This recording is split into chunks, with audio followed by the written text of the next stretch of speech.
네, 안녕하세요. 우리가 지난번 동영상에서 7단원의 7.1 부분까지 공부를 했습니다.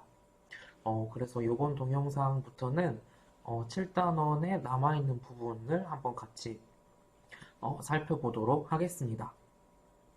어, 그 7.2 부분을 보시면 우선 강의노트 10쪽을 보시면 글씨가 조금 많은데 한번 저랑 요렇게 한번 같이 살펴보도록 하겠습니다.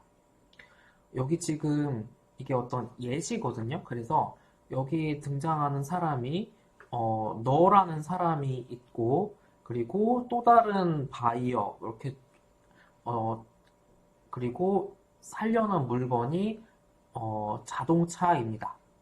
그런데 지금 구체적으로 말을 하면 자동차 시장에 와서 어, 유라는 사람과 또 다른 어, 바이어가 미 마자다 미아타라는 어떤 자동차의 한 종류를 중고차로서 살려고 하고 생각을 하고 있는 중입니다.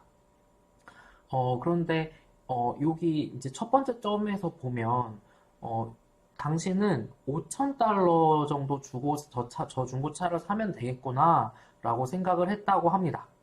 이제 그런데 그 중고차를 한번 시범 운전을 해봤더니 운전을 했더니 뭔가 조금 소음이 심하게 들렸던 모양입니다.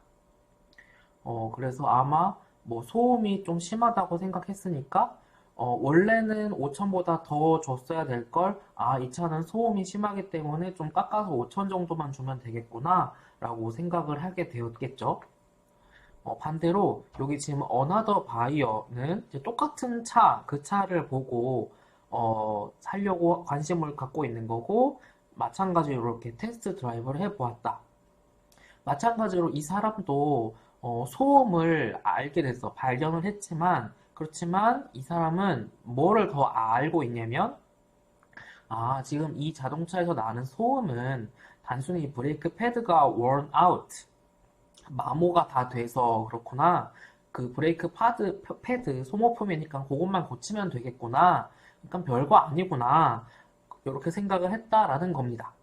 그래서 요 어나더 바이어는 7,000달러가 이 차를 적정 가격으로 주고 사면 되겠구나 라고 생각을 했다라는 것입니다. 그래서 지금까지 본 것을 정리를 하면 U는 5,000달러를 주고 중고차를 사려고 생각을 하고 있고 이 어나더 바이어는 7,000달러를 주고 이 중고차를 사려고 생각을 하고 있다라는 것입니다.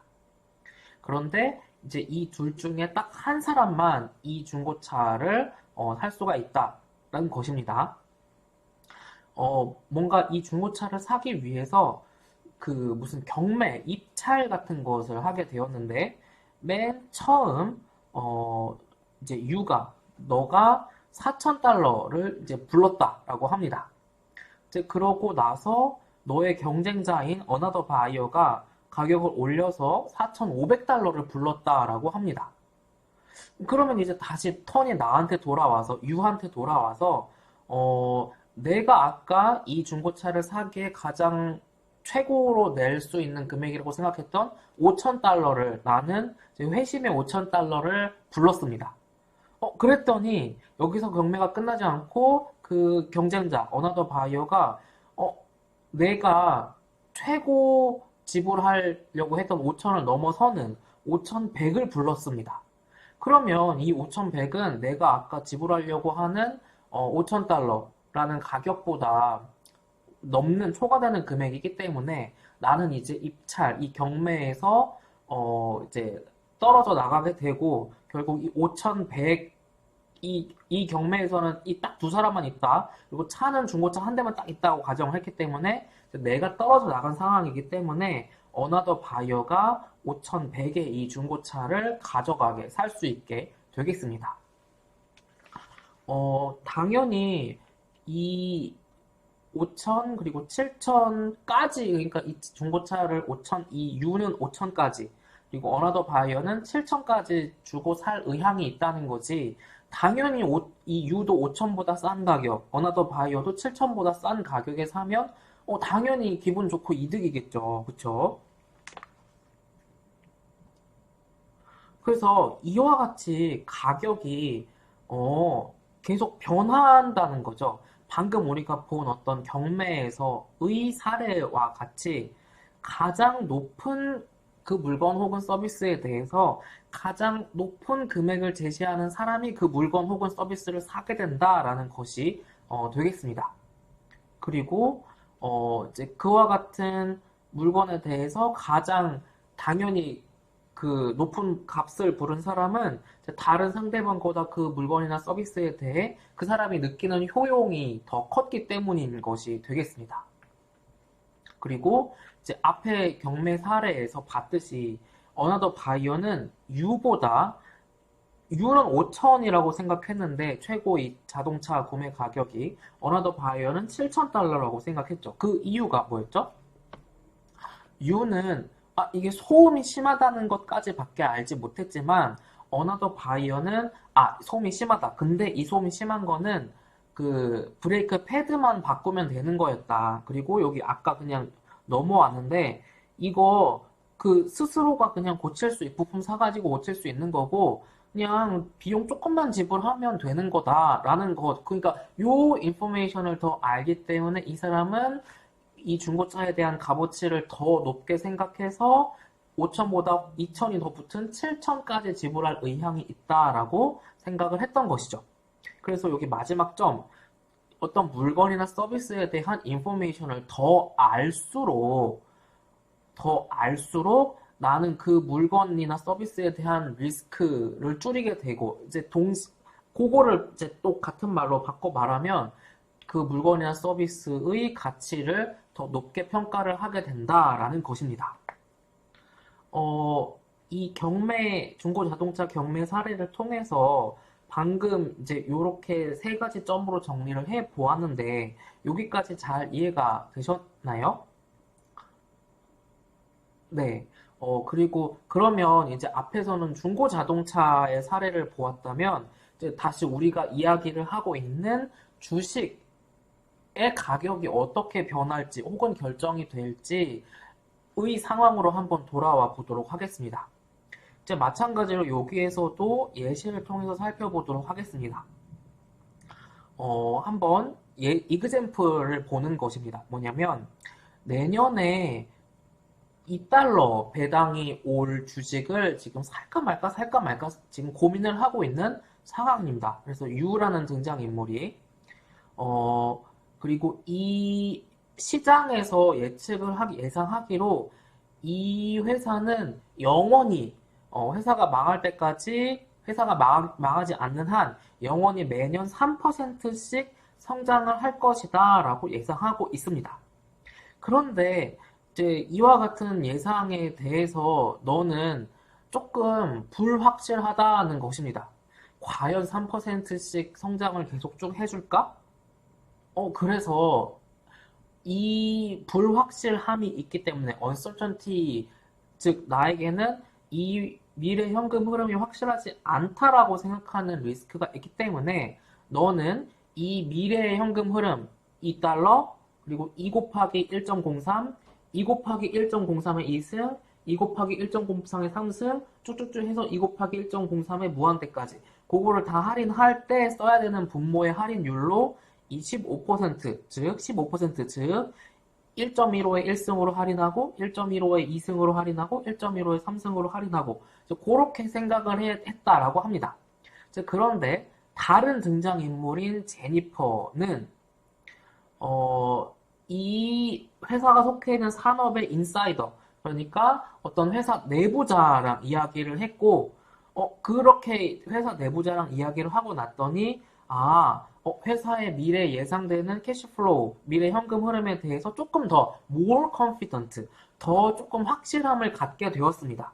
그래서 요 U보다 조금 더 이제 확신을 갖게 된 제니퍼는 할인율로 25%보다 좀 낮은 12%의 요구 수익만을 요구하게 되었고, 할인율로 이 10%를, 12%를 쓰게 되었고, 그렇다면, 유 입장에서 이 회사의, 어, 미래 현금 흐름을 다 할인해서 지금 현재 가치로 다 합해 놓은 것, 그러니까 결국 주식 가격, 유 입장에서의 주식 가격보다 제니퍼가 생각하는 주식 가격은 더 올라가게 되겠죠. 왜? 여기는 위에는 지금 15%로 할인을 빡세게 하는데 지금 이 제니퍼는 그거보다 낮은 12%라는 할인율로 할인을 조금 느슨하게 하는 거니까. 그쵸? 근데 이렇게 할인율이 15%였다가 이 제니퍼가 12%로 낮아진 그 근거는 뭐다? 뭐 덕분이다?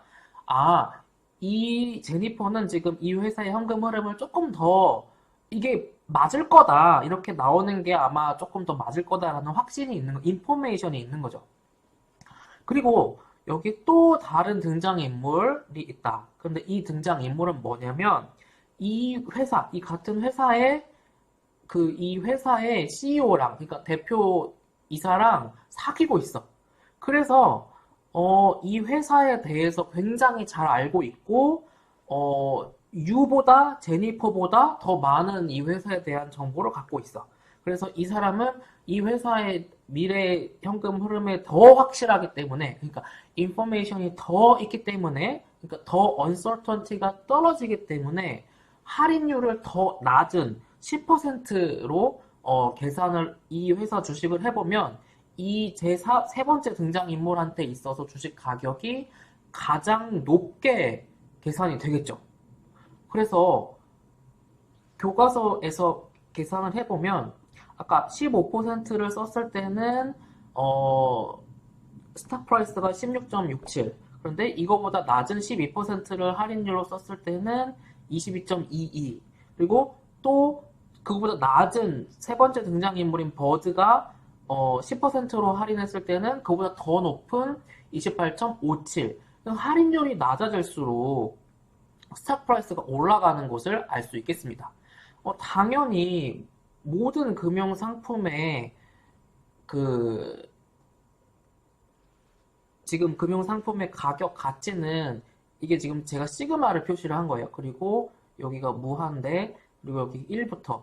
그러면 캐시플로우 여기를 캐시플로우 T라고 하자. 그리고 여기에 분모에 1 플러스 R의 T승이라고 하자. 잘 이해를 이제 하셨겠지만 이게 할인율을 높은 거를 쓸수록 이게 빡세게 할인이 된다는 거죠. 그러니까 당연히 여기 나와 있는 것처럼 지금 할인율이 낮아질수록 스탁 프라이스가 지금 밑으로 갈수록 이게 올라갔죠. 그쵸? 그렇다는 것을 아실 수가 있고, 제니퍼보다 버드가 이 주식에 대한 더 많은 인포메이션을 가지고 있기 때문에 그 덕분에 더 낮은 할인율로 계산을 할 수 있게 되었고, 그래서 더 낮은 할인율을 쓸수록 주식 가격은 더 비싸게 계산이 되게 되었다는 것입니다.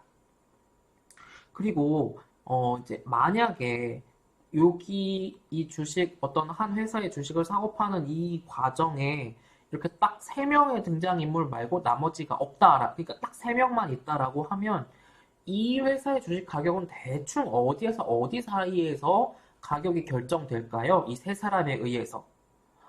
아까 우리 경매 사례에서 봤던 것처럼 여기 지금 22.27하고 28.57 사이에서 가격이 결정이 되겠죠. 그쵸? 제니퍼랑 버드가 결국에는 남을 것이고, 그런데 이제 버드가 더 높은 가격을 부르면 그 주식은 이제 결국 22.22를 넘는 순간, 그 주식은 버드한테 가게 되겠습니다. 그쵸? 요렇게, 앞에 어떤 중고 자동차에 대해서 사례에 대해서 살펴봤던 것을, 요런 과정을 통해서 주식 시장에 있는 주식도 가격이 결정이 되겠구나. 그리고 이 주식의 주인은 이렇게 가장 높은 가격을 부르는 사람이 가져가게 되겠구나. 라는 것을 알 수가 있었습니다. 그리고 잠깐 아주 잠깐 쉬어가는 시간인데, 여기 지금 보시면 영어 표현에 지금 마지막 줄에 you would sell it to bird 라고 나와 있어서 여기에서 동사 sell은 어, 네, 팔다. 네, 그쵸. 그 의미로 쓸 것이고, 어떤 다른 부분 보면 여기서는 지금 셀이 타동사로, 그러니까 지금 et라는 목적어를 받았는데, 그러니까 여기서는 셀이 타동사죠. 그런데 어떤 곳에서는 그 이 셀이 자동사로 팔리다라는 의미로 목적어 받지 않고 쓰이는 문장이 있기 때문에 그것을 잠깐 말씀을 드렸습니다. 그래서 이제 우리가 또 주식시장에 대해서 주식 가격이 이렇게 결정이 되겠구나라는 것을 어렴풋하게 느꼈죠. 그러면 정리를 해보면, 우선은 첫 번째로 요거를 알 수 있습니다. 아까 중고 자동차 사례에서도 방금 살펴봤던 3명 사이의 주식 그 사례에서도,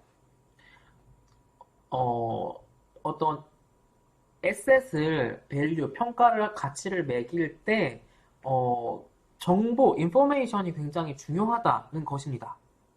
그리고, 이렇게 새로운 인포메이션이 들어오게 되면, 혹은 공개가 되게 되면, 밖으로 나가게 되면, 이제 그 회사의 주식 가격이 당연히 변하게 될 것입니다. 그래서, 이렇게 어떤 시장에 있는 참가자가 새로운 인포메이션을 받으면 이제 그 사람이 인포메이션 받은 거를 통해서 자기 기대를 수정하게 되고 그러면 또 다시 주가도 다시 변하게 되는 그러한 과정을 거쳐서 주가가 계속 바뀌게 된다라는 것입니다.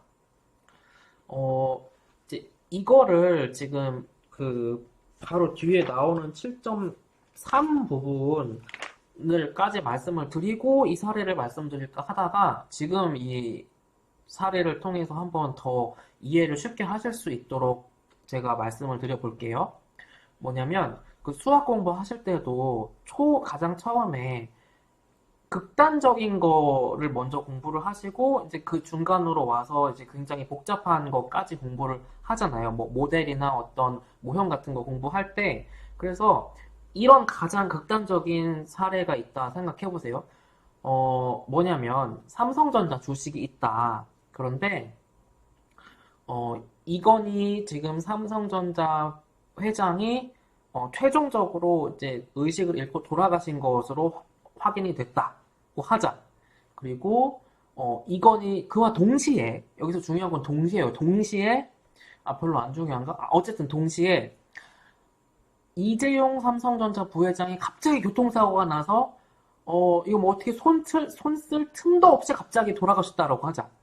그리고 이제 또 삼성에서 어떤 뭔가 높은 위치에 있는 어떤 의사결정을 할 수 있는 사람들, 무슨 뭐 등기이사라던가 뭐 임원들이 갑자기 동시에 또, 이재용 부회장하고 동시에 갑자기 어디선가 사고가 나서 갑자기 돌아가셨다고 하자. 그러면, 자, 삼성전자 주식이 떨어질까요? 오를까요? 혹은 뭐 유지가 될 수도 있겠지만 자 이렇게 뭔가 삼성전자라는 회사에 어떤 의사결정을 할 수 있는 사람들이 동시에 다 극단적으로 다 세상을 동시에 떠났다라고 가정해보자. 그러면 이게 뭔가 지금 삼성이 지금 아마 저도 자세히는 모르는데 아직도 그 박근혜 정부 때 그 무슨 정유라 뭐 그런 것 때문에 소송도 진행 중인 게 있을 거고 그리고 삼성 바이오로직스 때문에 작년부터 또 검찰 조사받는 것도 있고 그리고 지금 또 뭐 우선 이번 분기 뭐 저번 분기는 어떻게 반도체랑 스마트폰이 잘 팔려서 실적이 잘 나왔다고는 하나 이러면 이 전자업계가 하루 뒤를 모르는 거잖아, 지금. 그런데 갑자기 그렇게 최고 경영진들이 동시에 다 돌아가셨다라고 하면 삼성전자 주가는 떨어질 확률이 높겠죠. 아무래도 불확실성이 너무 한순간에 커져서. 그쵸? 이제 그래서, 이렇게 어떤 새로운 인포메이션이 시장에 나오게 되면 그것을 반영해서 대표적인 주가와 같은 어떤 그런 어떤 시장의 정보들이 변하게 된다는 것입니다. 그래서 혹시 주식을 투자를 해보신 분들이면 PC로 해보셨건 아니면 스마트폰에서 거래를 해보셨건 주식 거래하는 HTS나 MTS를 깔면 계속 무슨 실시간으로 뉴스 속보를 제공을 해주거든요.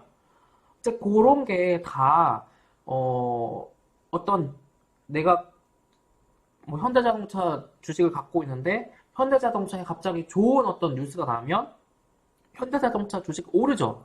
반대로 현대자동차 공장에 불났대, 폭발했대, 폭발 사고 있었대, 아니면 노조가 파업하기로 했대. 그러면 현대자동차 주가 바로 떨어지죠. 이제 그런 것처럼 이 대표적인 시장 정보 중에 하나인 주가는 새로운 정보, 인포메이션에 즉각 반응을 해서 변동을 하기 때문에 그렇게 HTS나 MTS에서는 투자자들이 투자에 참고를 할 수 있도록 실시간으로 관련된 뉴스를 보내주고 있는 것이 되겠습니다.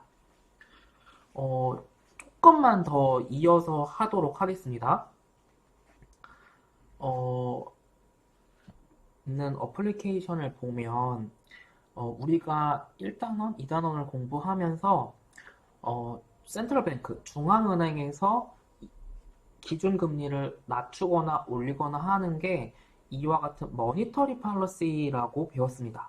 그리고 이제 미국에는 페더럴 리저브 뱅크가 중앙은행으로서의 역할을 하고 있고 우리나라의 경우에는 한국은행이 기준금리를 주기적으로 변동을 하고 있죠. 그런데 만약에 여기 나와 있는 것처럼 머니터리 팔러시가 주가에 영향을 미칠 수 있는 두 가지의 어떤 채널이 있다, 경로가 있을 수 있다라는 것입니다. 만약에 중앙은행이 기준금리를 낮추게 되면 우리가 계속 지금까지 보고 있는 것처럼 모든 금융상품의 지금 가치 가격은 그 금융상품을 갖고 있음으로 인해서 얻게 되는 미래 현금 흐름을 현재 가치로 다 할인해서 지금 합쳐놓은 거의 합이기 때문에 이렇게 이자율을 낮추게 되면 여기 위에 주식을 갖고 있으면 얻게 되는 거 뭐죠? 배당하고 나중에 주식 팔 때 그 가격 두 개죠. 그래서 그거를 할인할 때 쓰게 되는 할인율이 떨어지는 효과가 있으니까 주가가 오르게 되는 게 이 첫 번째 루트라는 것입니다. 그리고 여기 또 왜 시장금리 낮아지면 주가 오르냐의 두 번째 루트는 지금 코비드19 위기처럼 경제 상황이 굉장히 좋지 않을 때에는 중앙은행이 기준금리를 일부러 낮추고 이제 일부러 낮추면 기준금리가 싸졌기 때문에 은행에서 대출을 빌릴 때에도 그리고 회사가 회사채 같은 거를 발행할 때에도 혹은 정부가 국채를 발행해서 돈을 빌릴 때에도 이전보다 싼 금리로 그러니까 돈을 싸게 빌릴 수 있죠. 이제 그러면 뭐를 기대를 하는 거냐면 중앙은행이나 정부는 그렇게 돈을 싸게 빌려가고 지금 경기가 안 좋지만 우리가 금리를 싸게 해줄 테니 지금 돈 빌려다가 공장 짓고 설비 투자하고 사람도 뽑고 하는데 써라. 그렇게 써라. 그리고 이제 그렇게 우선 빌려가서 쓰고 나중에 이제 회사가 다시 정상적으로 돌아가게 되면 그때 이제 회사가 더 커지고 또 그때 사람 더 뽑게 되고 또 인력도 또 채용하고 그러면 또 경제가 더 좋아지고 회사도 더 좋아지고 이제 그런 어떤 경제 선순환을 바라고 센트럴뱅크에서 기준금리를 경제가 안 좋을 때 낮춘단 말이죠. 올해 우리나라나 전 세계 많은 나라들처럼. 그래서 이렇게 기준금리를 낮추게 되면 이제 미래에 예상되는 성장률 G는 올라가게 되죠.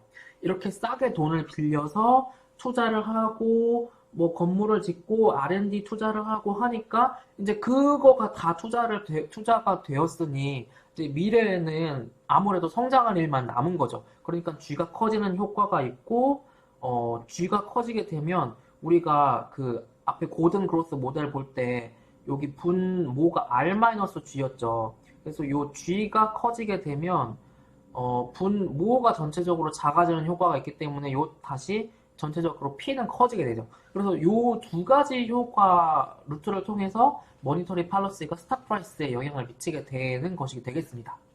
이제 그리고 그 이게 교과서랑은 관련이 없는데 이제 요와 같은 지금의 상황이 지금 딱 우리나라나 미국의 상황인 거죠.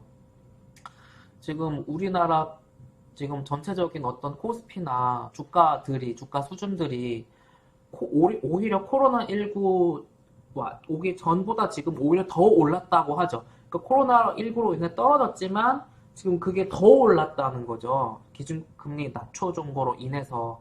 그리고 이거는 우리나라뿐만 아니라 미국도 마찬가지고 이제 여러 나라가 다 이런 상황이라고 지금 하고 있죠. 그리고 이번에는 한번 금융위기와 주식에 대해서 한번 간략하게 보도록 하겠습니다.